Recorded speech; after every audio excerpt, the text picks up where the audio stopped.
Obrigado, Thelma. Bom, boa tarde a todos. Obrigado pela participação. Acho que eu tenho aqui esse desafio grande aí de falar um pouco de como é que a gente está vendo o cenário, como se posicionar diante do cenário que a gente está enxergando e dos desafios que a gente vislumbra aí para esse ano de 2022. Acho que antes de falar um pouco do cenário corrente, acho que é importante a gente dar um passo atrás e comentar um pouco como a gente chegou até aqui. Acho que essa é a parte mais fácil, é narrar de uma maneira bem rápida e superficial como é que o cenário estava desenvolvendo, aonde a gente chegou, aonde a gente está hoje, como se posicionar em relação a isso, o que a gente espera que aconteça aí ao longo dos próximos meses, que está anos, tá? Vou primeiro focar na economia, no cenário macro, no cenário econômico, depois eu faço o link de como se posicionar em termos de portfólio, carteiras de investimentos e afins, tá? Falando primeiro de cenário internacional, depois falando de Brasil, acho que o grande tema de investimento desde o segundo semestre do ano passado, e que obviamente se intensificou nesse começo de ano, foi sem dúvida nenhuma a inflação global. A gente veio de uma pandemia, os bancos centrais injetaram bastante liquidez nos mercados, os governos injetaram bastante estímulos fiscais. Olhando ex-post, até parece que parte desses estímulos foi um pouco excessivo, tanto na quantidade quanto no tempo que eles deixaram esses estímulos no mercado, a quantidade e a duração desses estímulos. E aí a gente está agora, desde o segundo semestre do ano passado, convivendo com os efeitos colaterais desses estímulos, que é basicamente a inflação. Então, o que a gente viu ao longo do ano passado foi um movimento global de alta na inflação, que continua ao longo desse ano, e uma mudança relativamente acentuada de postura por parte dos bancos centrais. Tá? Principalmente, acho que quando a gente pega o Banco Central do Brasil, ele talvez tenha sido o Banco Central que, de maneira mais rápida e mais acentuada, reverteu a política monetária. Já fazendo algum link aqui com o Brasil, a gente chegou a ter uma taxa Selic de 2%. Ele trouxe essa taxa que hoje está perto de 11%, e o mercado já vislumbra aí uma taxa Selic perto ou acima de 13% ao longo dos próximos meses. Sem dúvida alguma, o Banco Central do Brasil foi o Banco Central que fez o movimento da maneira mais rápida e mais acentuada quando a gente olha ao redor de todo mundo. Mas o grande banqueiro central do mundo, sem dúvida alguma, é o Banco Central americano. E o Banco Central americano, assim como o Banco Central do Brasil, como o Banco Central das outras grandes economias do mundo, ele foi sendo surpreendido pela velocidade e pelo espalhamento da inflação. Até o meio do ano passado, o discurso oficial do Banco Central americano, que é o Federal Reserve, que o pessoal chama de Fed, era de que a inflação era transitória. O tempo foi passando, a inflação foi ficando mais alta, mais espalhada qualitativamente, e o Banco Central ele foi tendo que mudar a sua postura, mudar o seu discurso, e ele passou. A gente estava com a taxa de juros americana a zero, ele estava injetando perto de 120 bilhões de dólares na economia americana todo mês. Ele, ao longo do tempo, ele foi tendo que anunciar a redução e o posterior encerramento de parte desses programas de estímulo. Primeiro começou dizendo que ia reduzir esses estímulos de 30 bilhões em 30 bilhões, depois aumentou para 60, falava que ia acabar com o programa em junho, julho desse ano, depois passou para março, e depois ele passou a sinalizar a potencial alta da taxa de juros, que vai acontecer provavelmente na reunião do Banco Central americano desse mês, e provavelmente em algum momento dos próximos meses ele vai começar a reduzir o balanço dele. Então a gente está falando aqui que a gente vai ter uma mudança no preço do dinheiro, que é a taxa de juros, a gente vai ter uma mudança no fluxo de liquidez para a economia, que é o que o pessoal chama de quantitative easing. Ele vai parar de ter fluxo novo a partir desse mês de março, e ele vai mudar também o estoque, que é quanto o Banco Central americano carrega no seu balanço, que ele começar a vender tudo que ele comprou ao longo dos últimos meses e ao longo dos últimos anos. Tá? Então, foi uma mudança drástica. Acho que o resumo aqui é que a gente teve uma mudança drástica,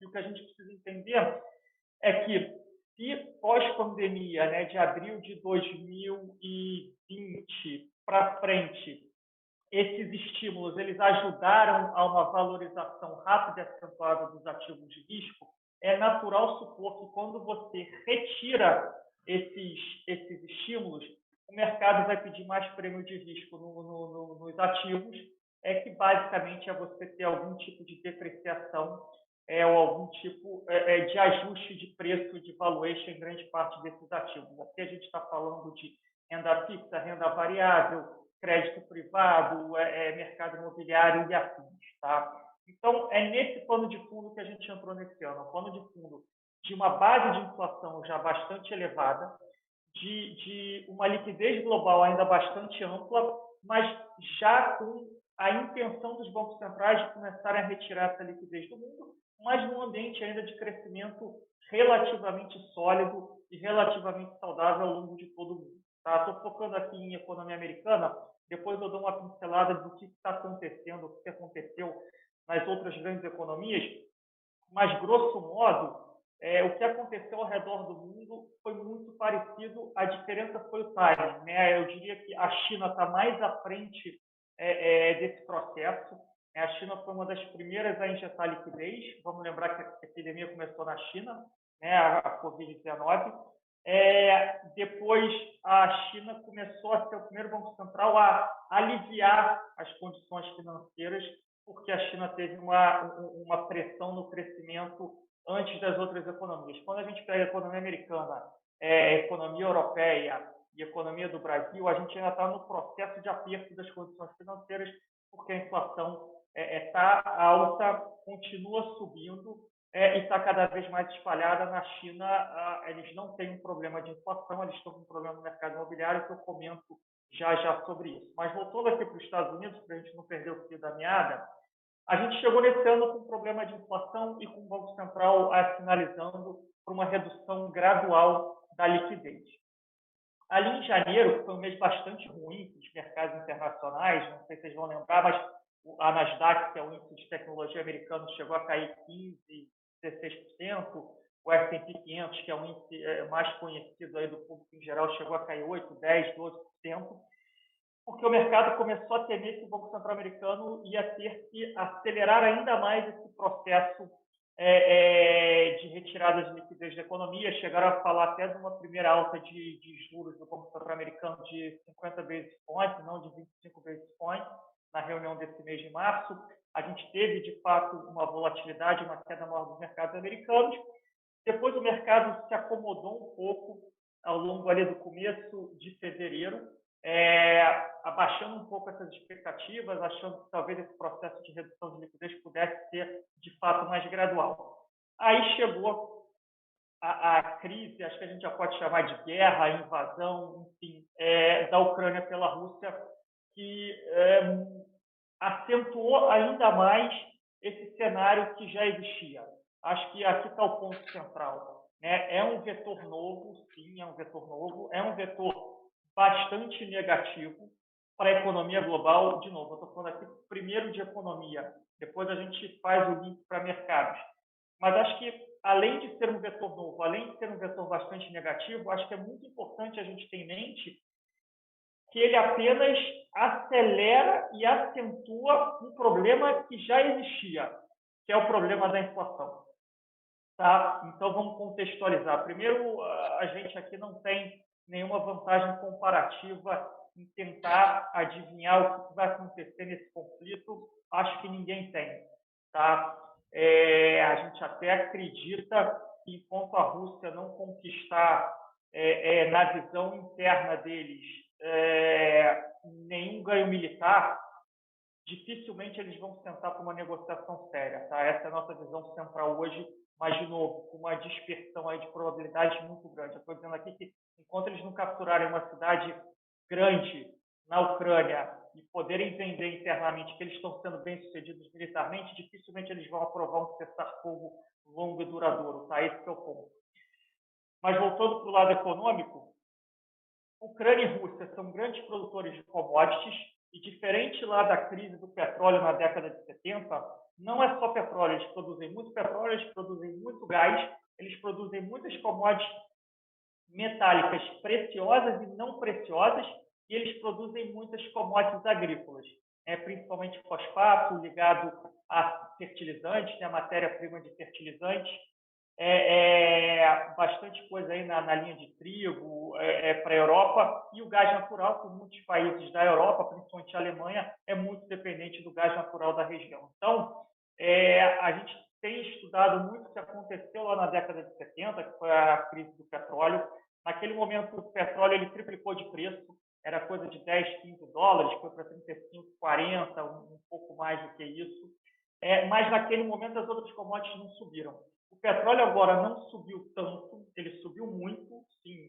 Se a gente pegar aí desde a pandemia, mais de 100%, mais de 100% não, desculpa, porque teve um período ali na pandemia que o petróleo chegou a ficar negativo, o petróleo futuro, mas teve uma alta expressiva nos últimos meses, né, 40%, 50% nos últimos meses. Mas, para piorar a situação, essa alta também aconteceu em outras commodities, e outras commodities que são muito importantes para a cadeia produtiva global, no momento em que a inflação já era alta, e no momento que a gente já tinha uma cadeia global de suprimentos bastante fragilizada por tudo que aconteceu na época da pandemia, e que ainda não tinha sido normalizada. O que acontece num momento como esse? A expectativa é que a gente tenha mais inflação, essa inflação ela continue por mais tempo, e quando você tem mais inflação de bens do dia a dia, a gente não vai poder deixar de comer. As pessoas não vão poder deixar de usar o gás natural na Europa para aquecer as suas casas. Eles estão terminando o inverno lá. As pessoas não podem deixar de transitar nas cidades que demandam petróleo. A gente não vai deixar de comer o pãozinho francês de manhã ou o macarrão. Tudo isso, todas essas commodities estão sendo afetadas pelo esse conflito entre Rússia e Ucrânia. Isso já está tendo impactos não desprezíveis na economia global. O conflito, obviamente, começou há menos de um mês. A gente vai começar a sentir o efeito disso por agora, só que hoje só que a Petrobras anunciou uma alta no preço dos combustíveis. Tinha toda essa discussão aqui internamente no Brasil se a Petrobras ia aumentar o preço, não ia, mas é inevitável que a gente tenha outros impactos aqui de preço, aumento de preço de pão francês, de massas e afins. E quando você tem uma inflação e a gente não pode deixar de consumir esses produtos, o pessoal de mais baixa renda vai ter que deixar de consumir bens discricionários. Então, vestuário, linha branca, todos esses itens tendem a sofrer. E aí você, consequentemente, tem uma redução do crescimento. Então, fazendo um pouco o link para o Brasil, depois a gente volta aqui para o cenário internacional, o Brasil entrou esse ano com uma expectativa de crescimento já baixa, muita gente já esperava PIB zero ou muito perto de zero. E quando a gente tem um choque inflacionário, na verdade, mais um choque inflacionário, porque a gente teve uma inflação acima de 10% no ano passado, existia uma expectativa grande de um recuo da inflação esse ano. A inflação vai recuar, mas a gente continua revisando consistentemente os números de inflação para esse ano para cima. Então, a inflação esse ano, que o pessoal achava que podia ser 4, 4,5, 5, já tem gente falando de inflação a 5,5, 6 até 7 esse ano, que é uma inflação ainda extremamente elevada, lembrando que a nossa meta de inflação é mais perto de 3, 3,5 do que de 5, 6, 7, num ambiente de crescimento já mais fraco, porque a gente ainda tem uma taxa de desemprego elevada, porque a gente tem menos estímulo fiscal, a gente não tem mais aqueles estímulos todos que foram concedidos no pós-pandemia. Então, o cenário de Brasil, que já era um cenário desafiador ano passado e que a gente tinha alguma expectativa de melhora para o cenário esse ano, essa expectativa de melhora ela ainda existe, principalmente no tocante à inflação. Mas os choques globais continuam surpreendendo muito o mercado e a gente continua a ver revisões altistas de inflação que levam a revisões altistas para a taxa de juros esse ano. Então, até 3, 4 semanas atrás, havia uma expectativa que a taxa Selic poderia parar em 12, 12,5%. Hoje, essa expectativa já não existe mais. Já tem gente falando em taxa Selic a 13, 13,5%, 14%, porque a gente teve mais um choque agora no petróleo, né, na gasolina, isso vai impactar outros itens, a gente vai sentir o choque nas agrícolas, nas metálicas, e isso invariavelmente vai chegar no IPCA, isso invariavelmente vai ter que mudar a função de reação do Banco Central. Então, o Brasil entrou o ano com expectativa de crescimento mais fraco, essas expectativas já estão sendo revisadas, então é bem provável que a gente tenha um ano de 2022 com crescimento negativo, levemente negativo, com uma inflação ainda alta e com uma taxa de juros mais elevada do que a gente achava que ia ser. Os 12,5% já é uma taxa de juros alta, talvez a gente tenha que ter uma taxa de juros ainda mais alta do que essa, e a curva de juros no Brasil já precifica isso.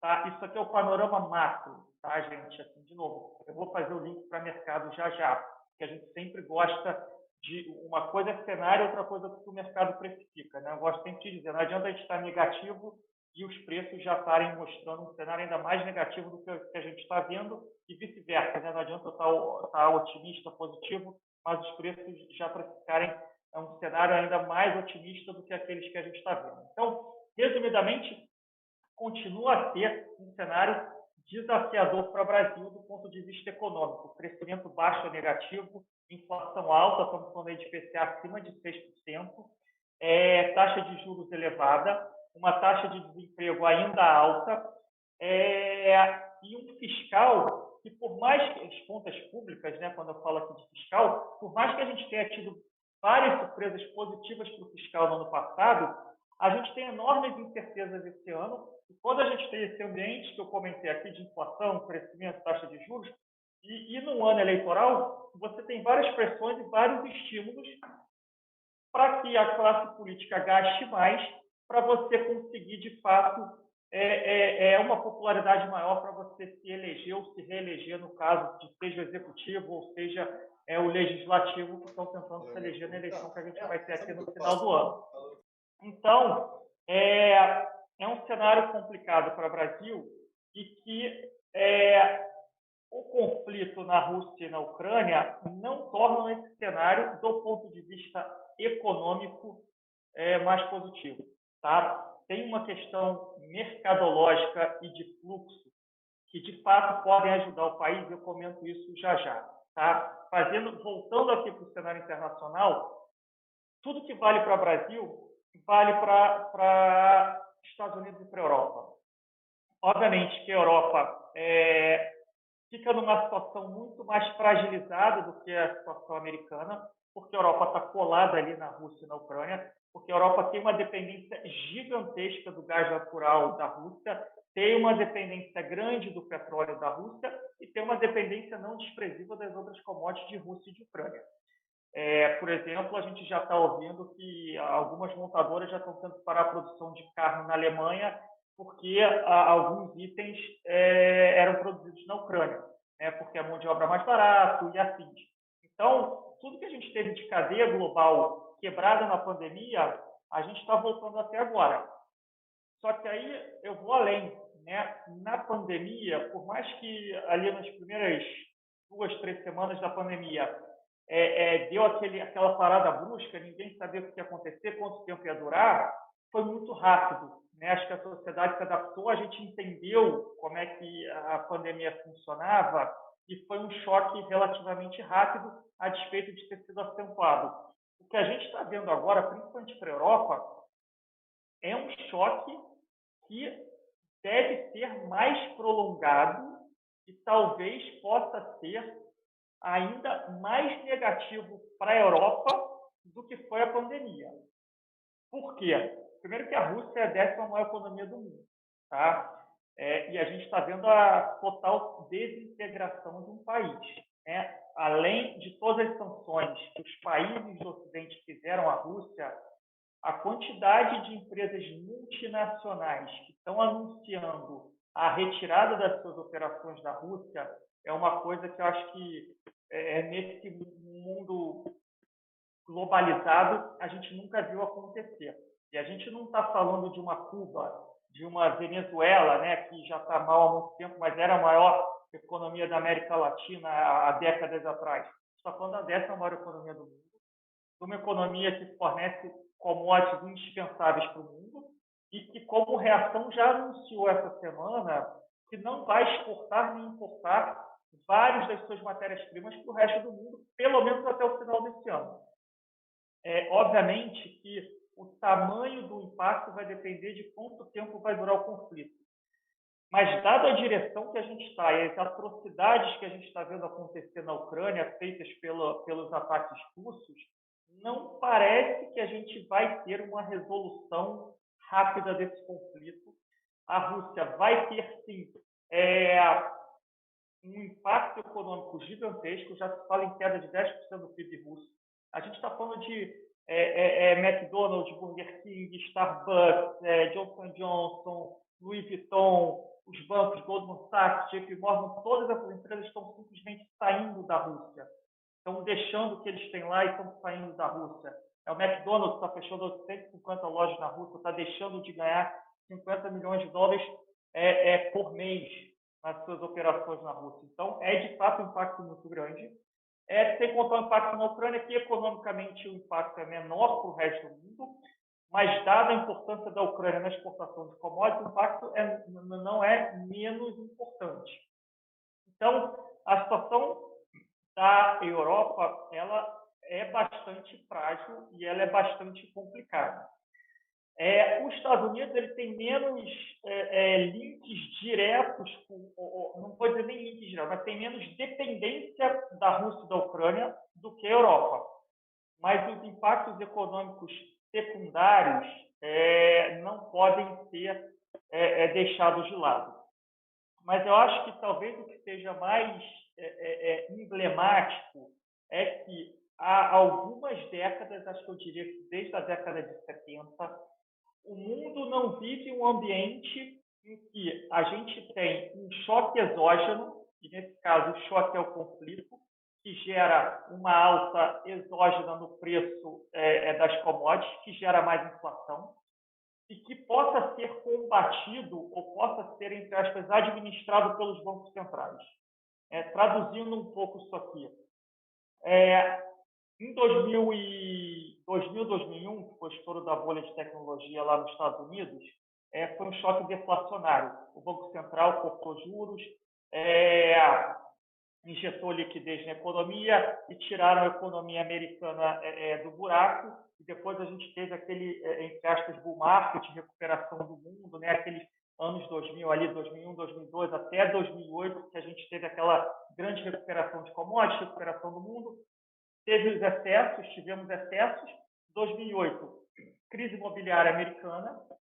De novo, mercados caíram, recessão americana, maior recessão desde a década de 30.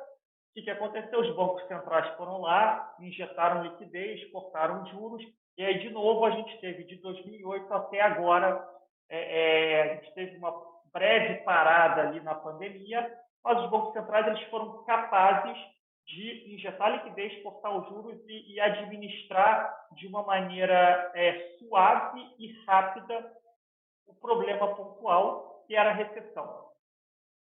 Qual o risco que a gente está vivendo agora? Os bancos centrais eles não podem se dar ao luxo de deixar de retirar estímulos da economia. O Banco Central americano, a despeito do conflito, vai ter que subir os juros esse mês. O Banco Central Europeu hoje anunciou uma aceleração do processo de retirada de liquidez da economia. De novo, acabei de desenhar aqui para vocês um cenário extremamente frágil de economia europeia, mas a inflação está alta, o Banco Central não pode injetar liquidez, não pode cortar mais os juros. Na verdade, já são negativos na Europa. Então, a administração dessa crise ela vai ter que ser diferente de tudo aquilo que toda uma geração está acostumada, pelo menos desde a década de 70. Eu estou meio acabado aqui, mas eu nasci em 80, eu não vivi aquele período. A minha geração, e eu já tenho 20 anos de mercado, é uma geração que está acostumada. Tem crise, o Banco Central corta juros, injeta liquidez, o mundo melhora, o mundo se recupera, os ativos de risco melhoram e está tudo certo. O cenário que a gente está hoje é um cenário mais desafiador no sentido de que a administração dessa crise ela vai precisar ser diferente. Vai ser a crise que os bancos centrais eles vão ter que retirar liquidez, subir juros E para você evitar um problema social maior, provavelmente você vai ter que ter os governos dando alguns estímulos, alguns incentivos para a sociedade poder, digamos assim, atravessar esse período de uma maneira um pouco mais suave. Né? Então, vai ter, eventualmente, subsídio a combustível, subsídio à alimentação. Obviamente que os países mais pobres da África, por exemplo, vão ser mais afetados. Então, vai ter que ter todo um arcabouço de como lidar com essa crise de uma forma diferente.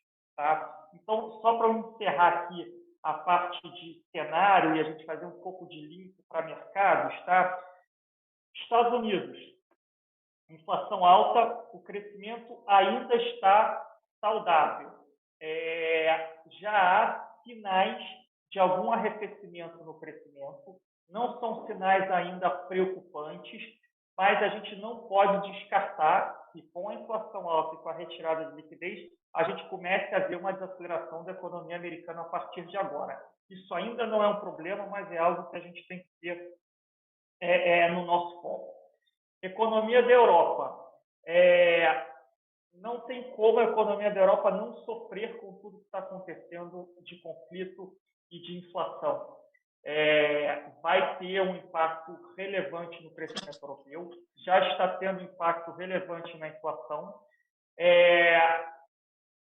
Essa sinalização hoje do Banco Central Europeu de retirada mais rápida de estímulos foi uma surpresa para o mercado, porque ninguém achou que eles fossem fazer isso. Mas, de novo, está no mesmo arcabouço do que a gente vinha vendo acontecer desde o final do ano passado. Mas, de fato, de todas as economias globais, a economia europeia é que está mais fragilizada dentro desse ambiente. E quando a gente fala de China, a China está vivendo meio que dentro ali da sua própria órbita, porque eles ainda têm um problema substancial no mercado imobiliário, que está muito fragilizado. Há sinais de recuperação do crescimento da China, mas ainda é um crescimento historicamente baixo, mas a China não tem um problema de inflação, pelo menos por enquanto. Então, a gente continua a ver o Banco Central chinês, não só o Banco Central, como o governo como um todo, liberando alguns estímulos para evitar que a gente tenha uma desaceleração adicional da economia chinesa. A China saiu um pouco do foco do mercado, dado tudo que está acontecendo em termos de inflação e de conflito na Europa e nos Estados Unidos, mas ainda é um vetor importante de sustentação da economia mundial e é da onde tem algumas notícias levemente mais positivas em termos de crescimento. De novo, eles ainda estão administrando uma crise substancial no mercado imobiliário. Não dá para dizer que a China vai ser um propulsor de crescimento do mundo, mas as notícias são menos negativas do que o que a gente está vendo acontecer na Europa e nos Estados Unidos. Tá? Então, no âmbito geral, é um cenário econômico global bem mais incerto e bem mais desafiador. Tá? Acho que de Brasil a gente já tinha falado, né? Então é uma inflação alta, um crescimento baixo ou negativo, juros altos, emprego ainda alto e um fiscal mais fragilizado. Esse é o pano de fundo econômico que a gente está tendo que lidar. Como é que a gente faz o link disso para os ativos de risco, para os mercados e para investimentos? Tá?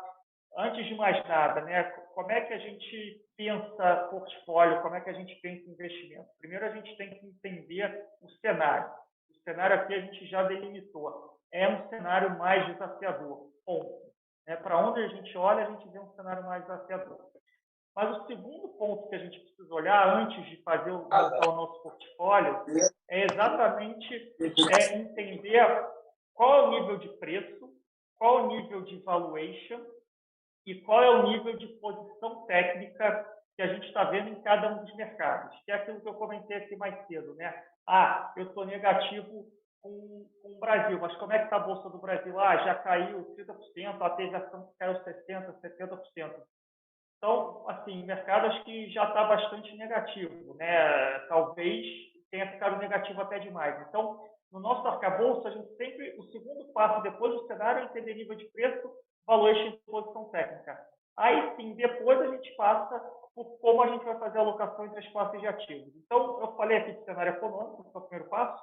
Vamos falar falar um pouco de preço, valuation e posição técnica. Mercado internacional. Até pouquíssimo tempo atrás, os mercados internacionais estavam nos picos históricos, em valor nominal, em valor relativo e em valuation. Valuation histórico em todas as métricas. Então, a Bolsa Americana estava cara, ativos de crédito estavam caros, os bons, né, renda fixa estava em níveis mais baixos da história de taxas, os ativos de crédito em níveis mais baixos da história de spread, posição técnica ruim, todo mundo alocado, o mundo todo comprado em bolsa americana, começando a comprar a bolsa de Europa, porque a americana já estava mais cara. Era um nível de preço, valor de posição técnica ruim, tá? Quando a gente olhava principalmente Estados Unidos, um pouco menos para a Europa, e a China ela já tinha sofrido esse de-rating, essa queda ao longo do ano passado. Ano passado foi um ano muito ruim para mercados chineses, porque a economia da China começou a piorar primeiro. Então, você pega, por exemplo, a Alibaba, que é uma das principais ações da Bolsa Chinesa, uma grande plataforma de tech global, caiu 70% a ação da Alibaba, já tinha caído 50% no passado, caiu mais um tanto esse ano. Então, ela já tinha sofrido antes.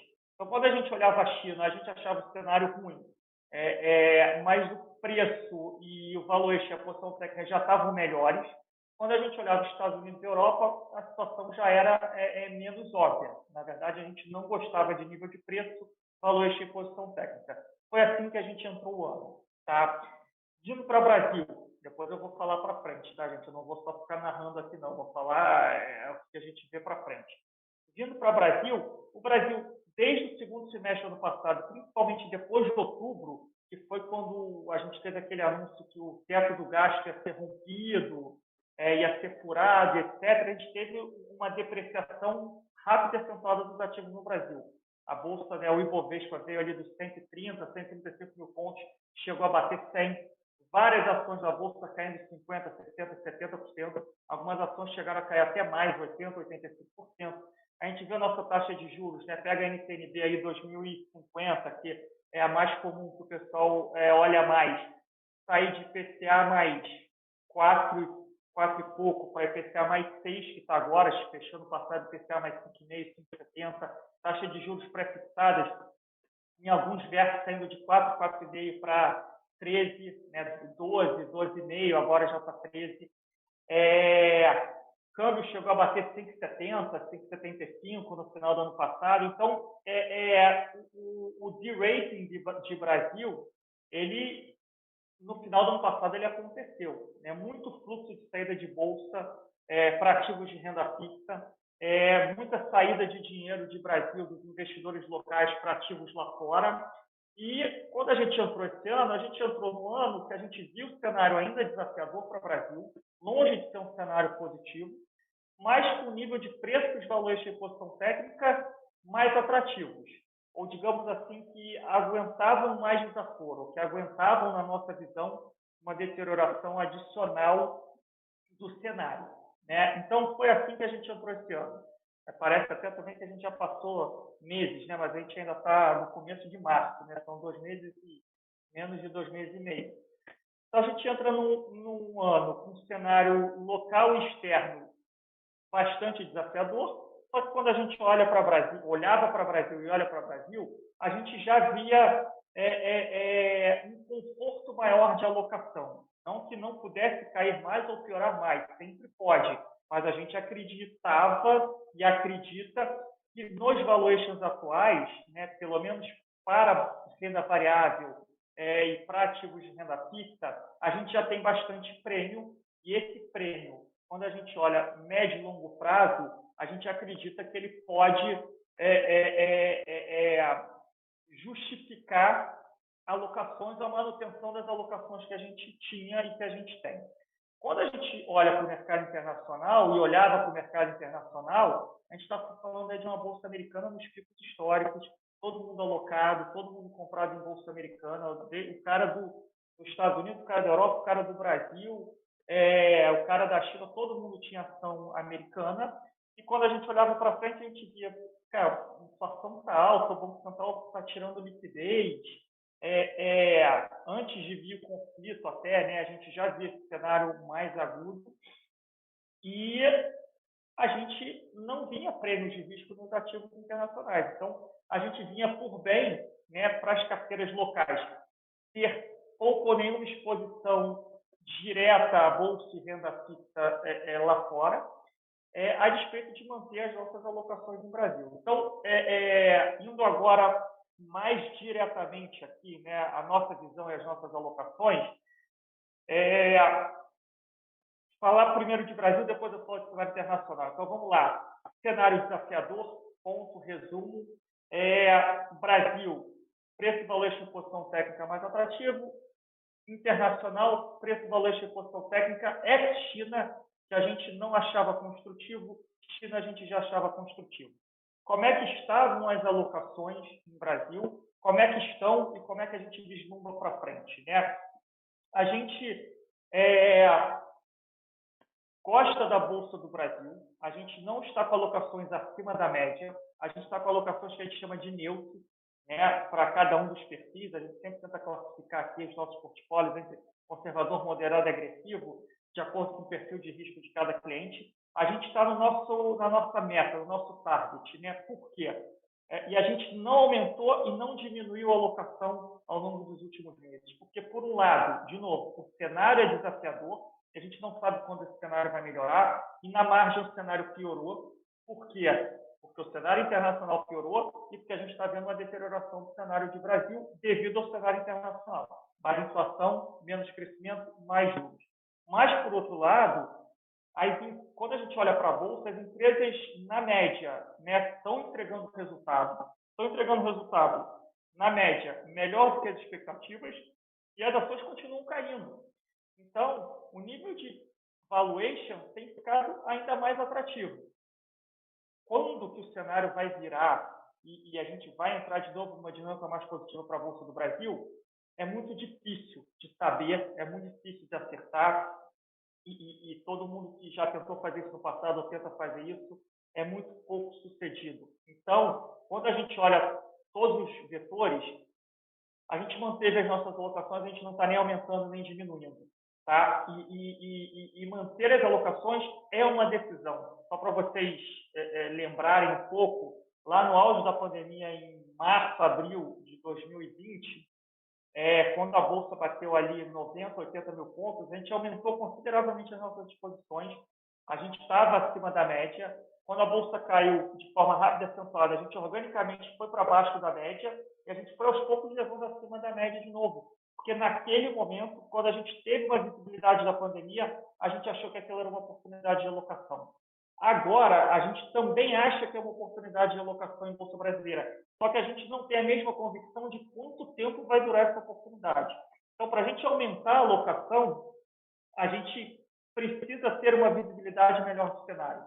E a gente não acha prudente diminuir a alocação, porque talvez a gente não acerte quando esse cenário vai melhorar. E se eu não tiver dentro, ou seja, alocado em renda variável, pode ser que eu perca o momento ideal de fazer a alocação. Então, renda variável, de novo, a gente não acha que o cenário é positivo, mas a gente acha que os preços valuations e a posição técnica está muito atrativo para ter renda variável no Brasil. E a gente continua acreditando que é para manter essas posições, né, no nível neutro. E acho que, olhando de hoje, a gente estaria mais para aumentar do que para diminuir pelos níveis de preço e posição técnica, mas a gente não acha ainda até o momento. Quando a gente fala de renda fixa, título público, né, NTNB, pré-fixado, etc., a gente também tem alguma posição e a gente vem aumentando parcimoniosamente, ou seja, de uma maneira muito gradual, as nossas exposições. A gente ainda prefere NTNB, que são juros reais, do que juros pré-fixados, mas a gente, a despeito das surpresas altistas de inflação, a gente acha que a gente está mais no fim do ciclo de alta de juros do que no começo. A gente entende que enquanto a gente não tiver, a gente não, né, o mercado, enquanto o mercado não tiver a certeza de que a gente está no fim do ciclo, a gente ainda vai ter volatilidade, a gente ainda vai ter espasmos de abertura de taxa. Mas quando a gente olha uma NTNB 2050 IPCA mais 6, a gente acha que já tem bastante gordura, já tem um carrego bastante favorável para essas posições. A gente aqui, na média, não é gigante nessas alocações. Tá? A gente tem alguma alocação, mas a gente ainda não é muito grande. E a gente também estaria aumentando, estaria olhando para aumentar essas alocações a despeito da volatilidade e a despeito das perdas que a gente viu acontecendo no passado. A gente precisa olhar para frente, e quando a gente olha para frente, a gente acha que ainda pode ter volatilidade, mas o carrego dessas alocações ainda vão ser muito positivos. Quando a gente fala em crédito privado, ainda é a alocação que a gente tem maior convicção, principalmente crédito high yield no Brasil, né? Crédito high yield são aqueles créditos com taxas mais altas, são créditos menos líquidos, mas que a gente sempre busca alocação ou ativos ou gestores que olham ativos com bastante garantias, bastante subordinação, com empresas de qualidade, que tenha fluxo de caixa com qualidade, etc. A gente está falando aqui de fundos ou ativos que pagam CDI mais 5, CDI mais 6, CDI mais 7. Vamos lembrar que o CDI deve ir para 12%, 13%. A gente está falando de retornos aí de 18% a 20% ao ano. Com volatilidade baixa, obviamente que tem risco, esses ativos eles têm risco, tem risco eventualmente de crédito, tem menos risco de taxa de juros, mas tem risco de crédito, é um risco diferente do risco de mercado, mas é um mundo que a gente vem com alocações grandes já há bastante tempo e a gente vem fazendo aumentos táticos nessas alocações conforme a gente for encontrando produtos que fazem sentido. Tá? Eu diria que hoje é um dos grandes destaques positivos do nosso portfólio, performance muito boa no passado, performance muito boa esse ano e perspectivas muito positivas para os próximos meses. Um outro ponto que a gente vem aumentando a alocação, e obviamente que o cenário deve ser um pouco mais desafiador, mas a gente ainda está muito otimista com as alocações que a gente fez nos últimos 3 anos, é a parte de venture capital, private equity e imobiliário, que são os ativos ilíquidos. Tá? Falando um pouco do imobiliário primeiro, a mesma volatilidade, a mesma questão de preço, posição técnica e valuation que a gente viu na Bolsa e que a gente viu no mercado de renda fixa título público, a gente também viu no mercado imobiliário. Então, a gente acha que tem bastante oportunidade nesse mercado, né? Tanto no mundo aí de tijolo, quanto no mundo de crédito, CRI, etc. A gente sempre opta aqui por fazer fundo de fundos ou alocar em gestores ou em gestores parceiros que fazem isso 24 horas por dia, 7 dias por semana, porque é um mercado intensivo em análise, mas quando a gente olha esse mercado e conversa com os especialistas desse mercado, a gente vê que tem muita oportunidade. De novo, num Brasil de juros mais altos, né, de volatilidade, de desemprego mais alto, não vai ser de um dia para o outro que esses ativos vão dar rentabilidade, mas muitos desses ativos têm carregos muito favoráveis e que se você conseguir segurar 2, 3 anos, quando o ciclo de alta de juros ele acabar e a gente entrar num ciclo de queda de taxa de juros, você pode ter ganho de capitais expressivos. Então, é uma classe, a gente também tem pouca exposição, e que a gente vem aumentando consistentemente a alocação, sabendo que o curto prazo vai ser bastante desafiador. Vindo aqui para a parte de venture capital e private equity, a gente continua aumentando a alocação nessas duas classes.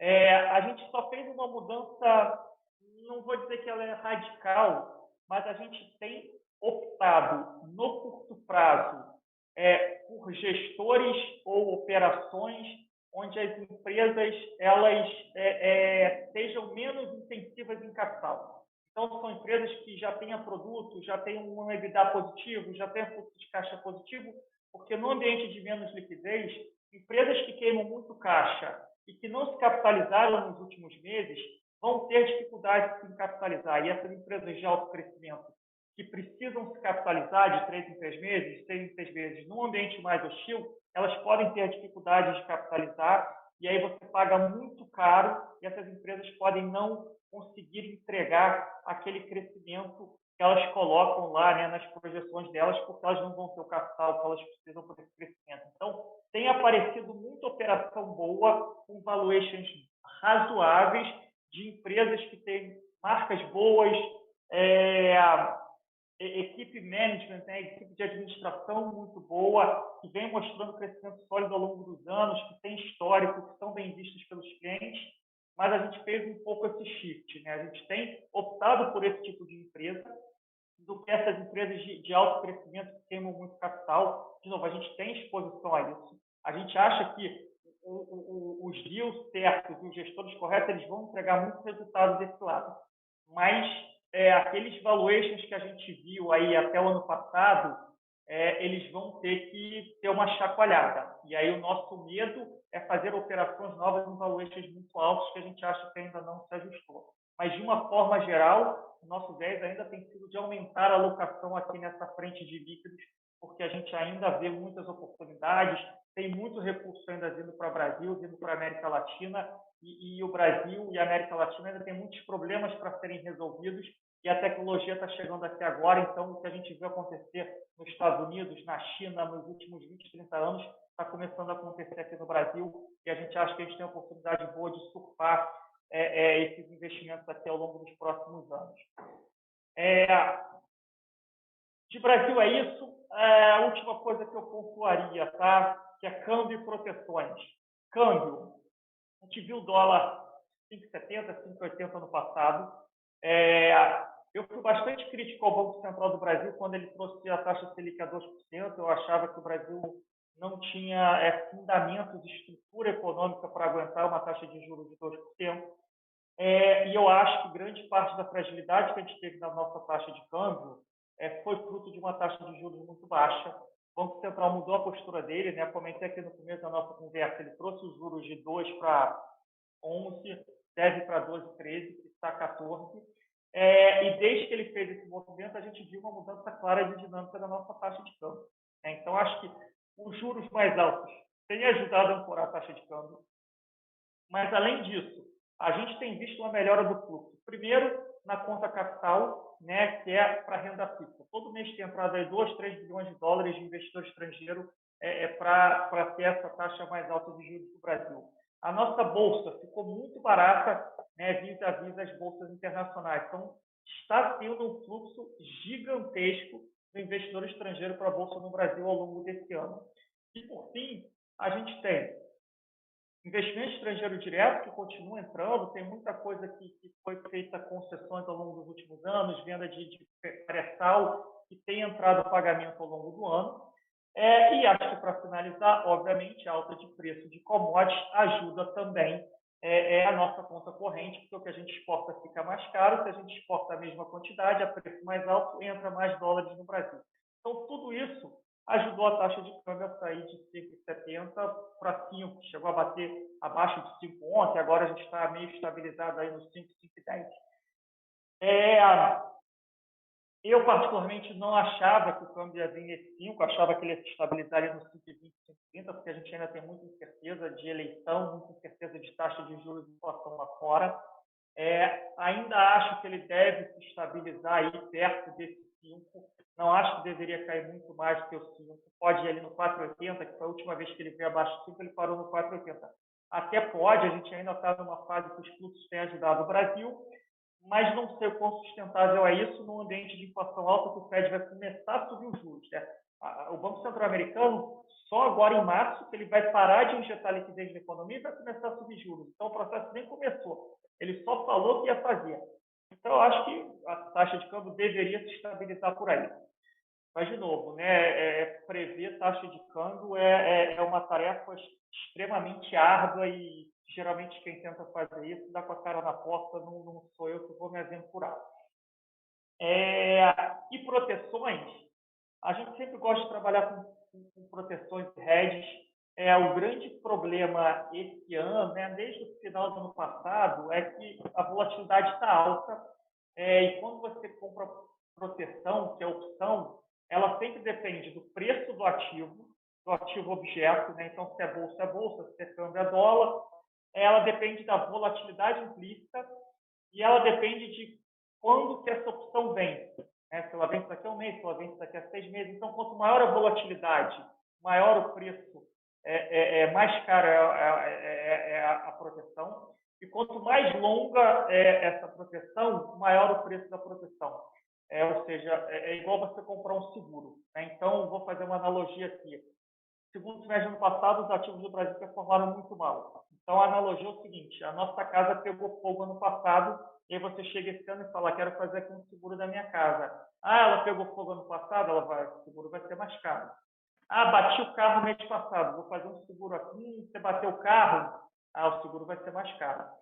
Então, a gente ainda, para alguns portfólios, a gente conseguiu fazer algumas proteções, mas, no geral, a gente está tendo dificuldade de trabalhar com o mesmo nível de proteção que a gente tinha no segundo semestre do ano passado, por exemplo. No primeiro semestre do ano passado, quando o mercado estava muito bem, a gente conseguiu fazer bastante proteção e a gente conseguiu colher o fruto dessas proteções ao longo do segundo semestre do ano passado. Ao longo desse começo de ano, a gente tem tido dificuldade em trabalhar com o mesmo nível de proteção que a gente tinha no ano passado, mas a gente está aqui todo dia olhando, discutindo, vendo preço para ver qual o momento ideal de fazer ou de aumentar essas proteções nos nossos portfólios. Tá? Com isso, eu termino o Brasil.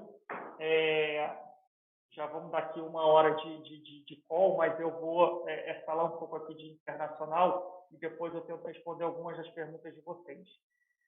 No cenário internacional, a nossa visão já é bem mais conservadora, porque a gente acha que o cenário é ruim, os preços de valuation de posição técnicas não são atrativos, mesmo depois dessa correção que a gente viu.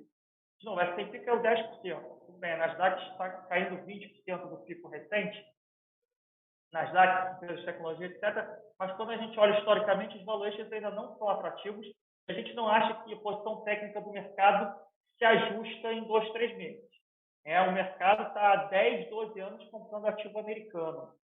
Não é em 2, 3 meses que a gente vai ajustar essa posição técnica. A gente vai ter dias de alta como ontem, que a Bolsa Americana subiu 3%? Vai ter. Mas a gente não acha que é um ambiente bom esse ambiente de volatilidade alta e é muito difícil acertar o dia que vai subir 3%. Não é nosso papel aqui acertar isso, a gente tem a visão de médio e longo prazo. E com essa visão de médio e longo prazo, a gente acha que vai ser um ano desafiador para os ativos internacionais. Então, a gente só está disposto a aumentar as nossas alocações ou quando o preço estiver muito atrativo ou quando a nossa visibilidade estiver mais alta. A visibilidade ainda é baixíssima. A inflação americana que está hoje ainda foi muito alta e os próximos meses vão ser mais altos ainda porque não pegou ainda essa última pernada de alta de commodities. Então, a gente está com exposição bem abaixo da média em ações internacionais como um todo, exposição bem abaixo da média em renda fixa internacional como um todo. A gente tem priorizado fundos alternativos, que são aqueles fundos que tentam ganhar dinheiro em qualquer cenário. Não que eles estejam conseguindo, alguns estão, mas alguns não estão, mas que a gente ainda tem confiança nesses gestores. São gestores que entregam resultado há 15, 20 anos. Obviamente que vão ter períodos ruins, mas a gente ainda confia muito nos gestores que a gente está alocado. E a gente conseguiu fazer algumas proteções antes desse conflito da Ucrânia e da Rússia, quando o mercado deu uma estabilizada ali em fevereiro, após a descida que a gente viu acontecer em janeiro. Então, nossos portfólios internacionais, na média, são bem mais conservadores, porque a gente acha que o preço, a posição técnica e o valor ainda não chegaram em níveis que nos dão conforto de alocar. Então, a gente está com mais caixa, a gente está com caixas que são... Caixa é dinheiro em conta, parado, porque a gente acha que vai ter um momento da gente alocar, a gente só não acha que esse momento é agora. Tá? Bom, acho que eu cumpri aqui o meu horário, são 6 horas em ponto. Eu não sei como é que a Thelma quer fazer para moderar as perguntas. Vou fazer 2 perguntas que saiu aqui no chat. A primeira é do Marcos Miranda. Ele pergunta o seguinte: na avaliação da TAG, qual o tamanho do risco de cauda da curva longa para as fundações que estão com muita exposição de títulos públicos a mercado nos planos BD?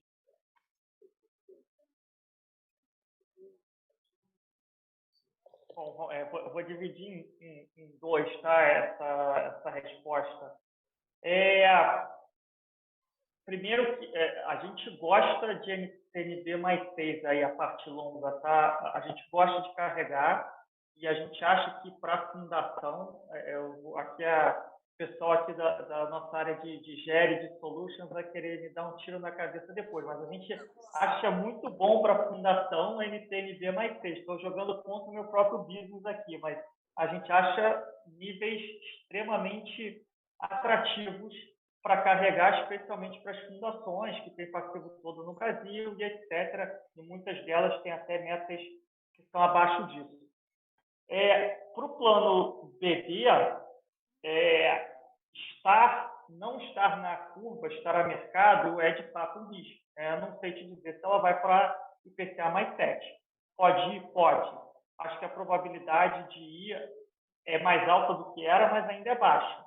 Mas se a fundação tem a opção de marcar esses ativos na curva e não a mercado, no plano BD, eu recomendaria que fosse feito.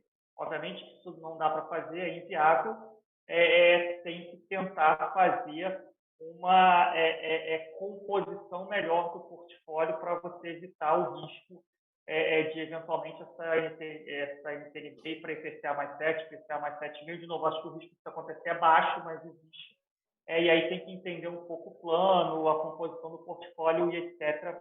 Mas, no geral, a gente gosta desse nível de taxa. Ele também perguntou, o cenário de estagnação, pelo menos para 22, ou até mais à frente um pouco, já está dado a precificação pelo mercado? Para Brasil, eu não sei se é para Brasil ou lá para fora, né? Eu acho que para Brasil, eu acho que quando a gente olha para as ações domésticas, já tem um cenário de estagflação precificada quando a gente olha ações domésticas de Brasil, que não se recuperaram da pandemia e continuam na bacia das almas, né? Muito pressionadas. Você tem um dia de alta como ontem, chega um dia como hoje, já caem tudo de novo.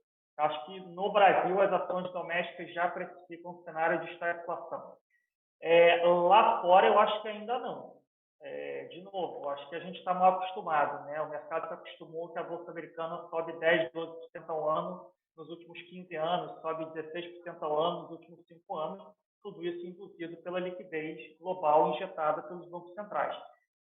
O S&P caiu, 10% do pico histórico caiu, mas você olha os valuations, o S&P ainda negocia 19, 20 vezes PI. Acho que algumas ações caíram bastante, talvez mais do que deveriam, mas acho que olhando de uma forma geral, eu não acho que os mercados americanos já precificam uma estagflação. Os spreads de crédito ainda estão baixíssimos. Eu acho que o spread de crédito é até mais importante do que a bolsa para a gente tentar medir esse cenário de estagflação. Quando olha os spreads de crédito, abriram muito pouco. Quando você pega um gráfico histórico, esse negócio fechou assim e abriu um blipzinho. Então, acho que para os Estados Unidos a resposta é não. Só tivemos essas duas perguntas. Não sei se alguém quer fazer alguma pergunta direto agora. Fiquem à vontade.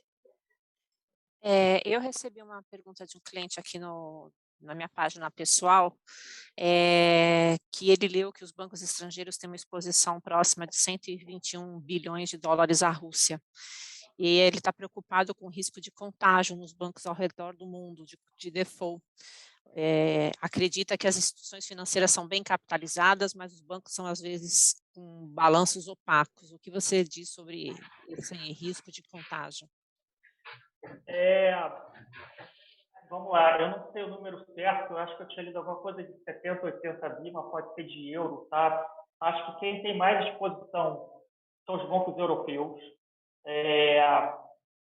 Tem muito banco europeu que é dono de banco na Rússia.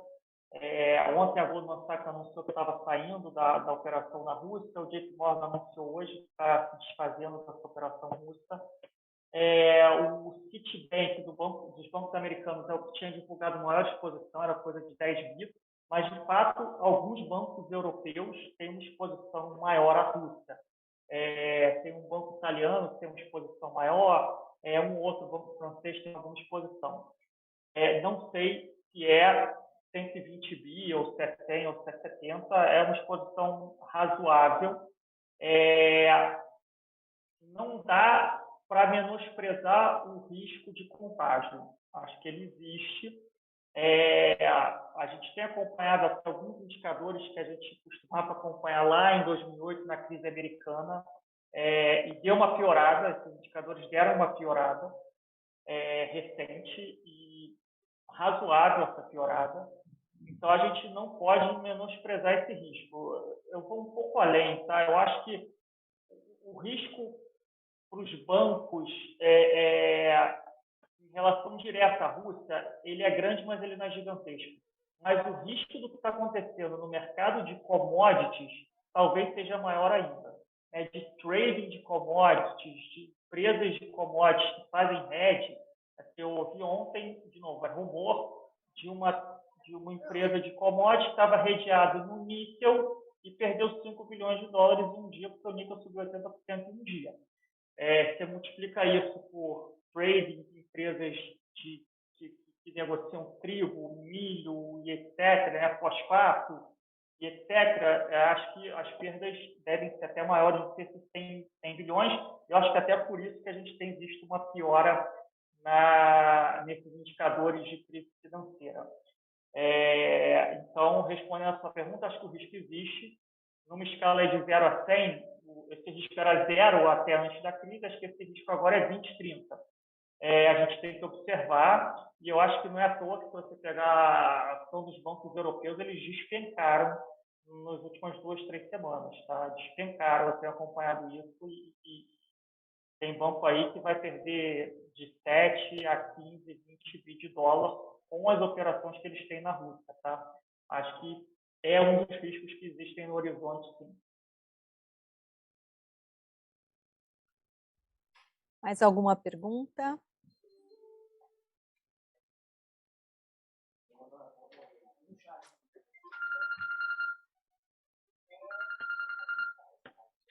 Fala, Lê. Tudo ótimo e você?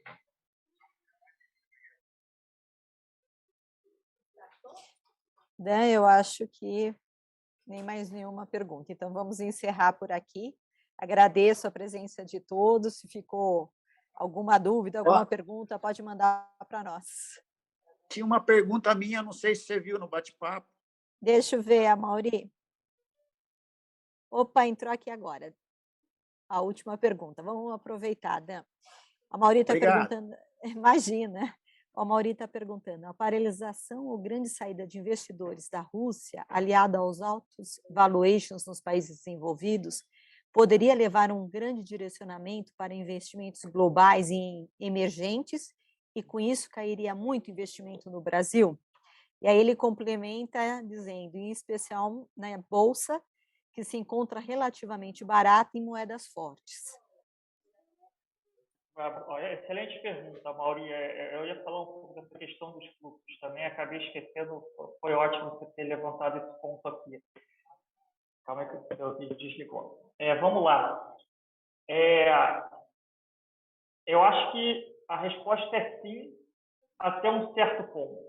Então, vamos lá. Primeiro que essa analogia de que está saindo dinheiro da Rússia e vindo para o Brasil, isso não existe, porque não está saindo dinheiro da Rússia, porque a Bolsa da Rússia está fechada e você não pode negociar a Bolsa da Rússia. Você pode falar, o fluxo novo, que eventualmente iria para a Rússia, eventualmente iria para a China, pode vir para o Brasil? Pode. O ponto é esse fluxo pode vir. O fluxo que estava na economia americana, que estava na Bolsa americana de growth, crescimento técnico, pode vir para o Brasil? Pode.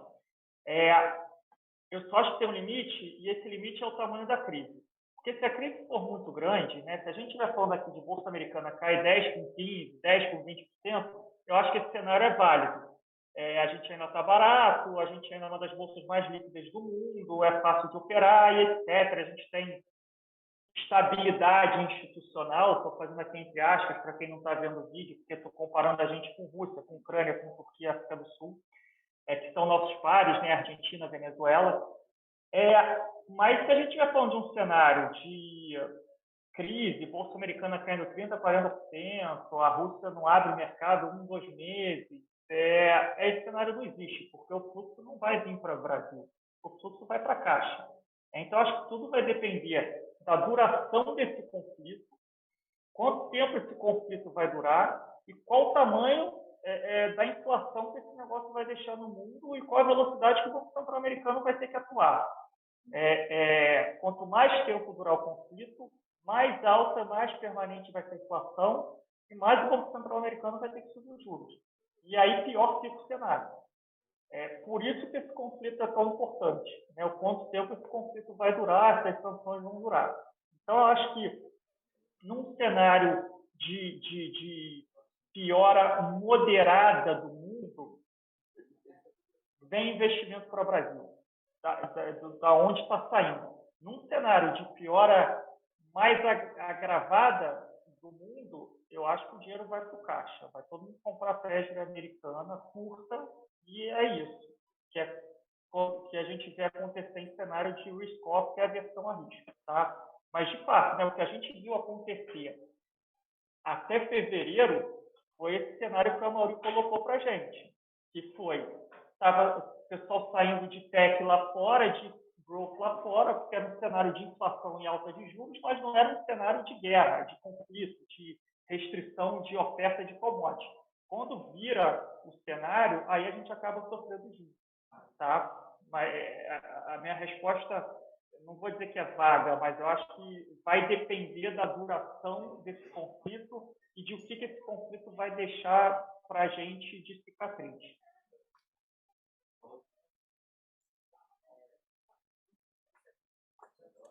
Ok. Mais alguém? Acho que agora realmente vamos finalizar, encerrar aqui a gravação. Agradeço a participação de todos e uma boa noite para todos. Obrigada, Dan. Tchau, boa noite.